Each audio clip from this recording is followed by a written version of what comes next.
The most frequently played CD in my car is actually your latest release, which is Armada at Ibiza. So how do you remember what was the most remarkable happening at Ibiza, at Amnesia this summer? Well, what was really special for me was every year, I've played there now 5 years, and every year I play more and more shows. Like the first year I played 2 times for the summer, the next year I played 4 times, and then the year after, this year I played, out of the 12 weeks, I played 10 times. So what was really special for me was that I really got to be part of the community. I have friends there, and just feeling like I was home when in Ibiza, in a place like Ibiza, to feel comfortable, to know what people's favorite songs are, to know exactly what they're going to go crazy to have people ask you requests and stuff. That's what I think was really special about this season, was just kind of being part of the community. You started your radio show, weekly radio show, 6 years ago actually. And how do you see, is there a demand for CD compilations nowadays that the internet is out there and people can reach radio mixes so often? So how do you think? Well, yeah, absolutely, because I think everybody puts a little more effort, not saying we don't put in effort into the radio show, but for example, a mixed compilation, I'm working on my next one right now. It takes me maybe 6 months to really compile the right songs, the right producers, and make a really good compilation. The radio show you do every week.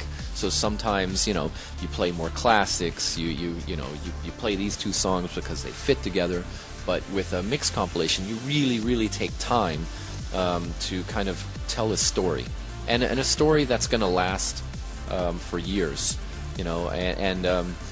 And also what I look for in a mixed compilation is something that you're going to be able to listen to in your car,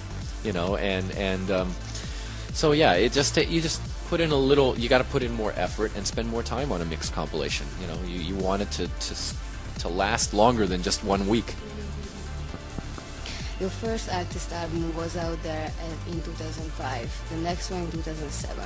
So the next one should be due next year. Are you working on it? Well, actually, I was. We had discussions that I was going to deliver the next artist album in March of 2009. But I decided, I think what I'm going to do is take 1 extra year and deliver it in March of 2010. And the reason why is because I think, as I was speaking earlier, I think trance music right now has hit a certain point where maybe an artist album isn't the best thing to do right now, but maybe what's the best thing to do right now is really explore new sounds, new arrangements, things that you can't do in an artist album, but that you can do in a remix or maybe in just a club single. For example, on an artist album, everything has to be 5-6 minutes long, maybe even shorter. You want to fit it all on the album, and it's an artist album.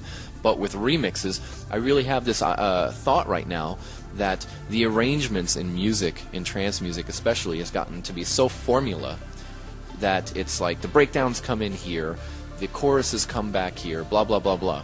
And I really want to spend this year and really kind of like explore different types of arrangements, maybe even make tracks that are 10, 12 minutes long, where the whole track is not a moment, but the track builds to a moment inside the track, and those are all kind of things that I don't think work very well on an artist album, because you could only maybe put 5 songs on the CD then, but with a remix you can do that. And so this year I really want to take some time, pick some songs that I feel really good about and work on remixes for them, or even make tracks of my own, but that no intention of them being on an album, but just have kind of explore different sounds. So you have been working with many artists and producers in the last couple of years. Who do you like to work with the most?